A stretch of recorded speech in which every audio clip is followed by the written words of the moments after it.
Okay, tonight we will start with Connor Riley and then go to Mark Weiser.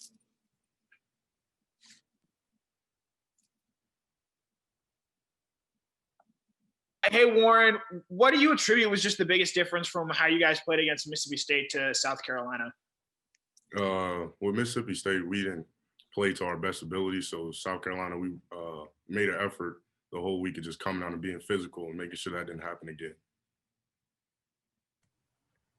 Warren, I guess there's 2 regular season games left. I kind of want to just get your thoughts on how this season as a starter has gone for you. What areas you're looking to still get better on as you head towards next season? Definitely getting better in my run game, having good pad level and accelerate my feet when I make contact with with a D lineman. Okay, next we will go to Anthony Dasher and then Chip Towers. Hey, Warren, good to see you today. And you kind of took over that starting role. I guess it was week 3 of the season. And last 4 games, I don't think you missed a snap. You may correct me on that, but just talk about the progress you made, how far you've come from really that game win in Arkansas to right now. Just taking it week by week, just getting better every week. And in Arkansas, Owen started, coach called my name and I had to be ready. Thanks. Yeah, Warren, Chip Towers, I don't know if we've had a chance to ask you much of it, but obviously everybody's aware of your legacy at Georgia. And when old guys like me look at you, I'm amazed how much you look like your uncle, Willie. Can you just talk a little bit about, the McClendon legacy at Georgia? And did you have any choice but to come here? Actually, with talking with my uncles, they told me just go wherever I felt home, and Georgia felt home. And they didn't really try to push Georgia on me. They said it was my recruitment process, and they said go wherever you want. Do you have memories of seeing them play or of seeing tapes of them play or going to games and that kind of thing? I was way too young. And then I've seen tapes and stuff, but never in person. Thank you. Okay, next we will go to Seth Emerson and then Jake Rupp. Warren, I guess, knock on wood, this late in the season, what do you think of the reason that Georgia has, it, from all appearances, done well with COVID and with contact tracing and even just with opt-outs? How have things been going well around the building and around the team to keep things seemingly to a minimum?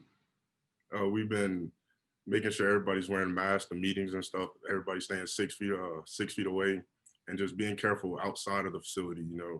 If we go out to eat, make sure we eat outside or get it to go, and don't be in places where a bunch of people are at, and just making sure we have a mask with us at all times.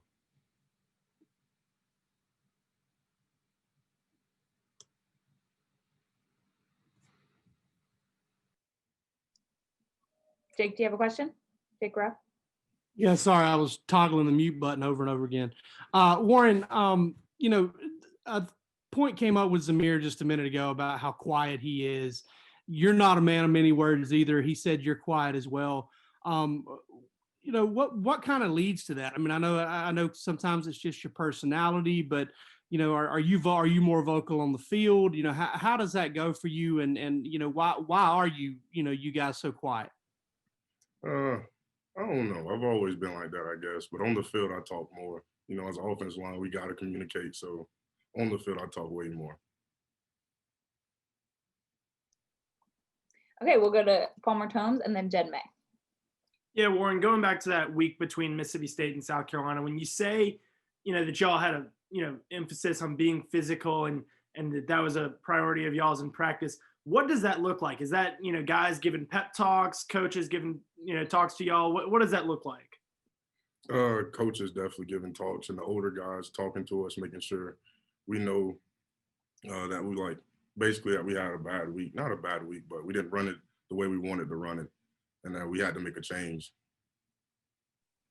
Hey, Warren, kind of staying on that theme, Kirby said after the game the other night, y'all had a bully mentality as an offensive line against South Carolina. What was that film session like, I guess, the day after that Mississippi State game that kind of, I guess, brought that out of you guys? Just not seeing the things that we wanted to see. We always have a thing, put it on tape, and we put it on tape, and that's just not how we wanted to look. So we just made an effort coming out South Carolina week, making sure that it looked how we wanted it to.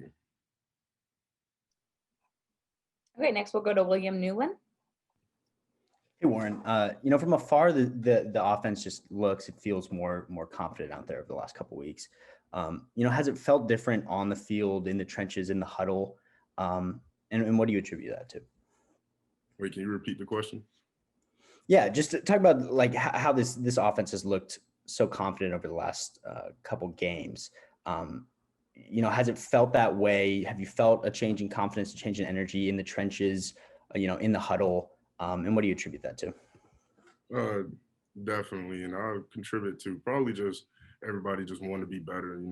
Coming out there just being physical and just dominating the off the line of scrimmage, basically. Okay, we have time for a few more questions, so we'll open it up. Hey, Warren, it's Anthony again. I can't believe we made it this long without asking about your Uncle Willie and cousin Brian coming out of high school at Brunswick. I mean, how big a deal was that part of it to kind of keep that tradition going at UGA? It was a big deal, yeah. My family, they wanted me to go to Georgia, but they didn't want to push it on me. And to them, it was a big deal, but I was just happy to be coming to Georgia. Oh, thanks, buddy. Warren, was there ever a point last year when you're sitting behind Andrew Thomas and Isaiah Wilson and there were some other guys ahead of you on the depth chart as well?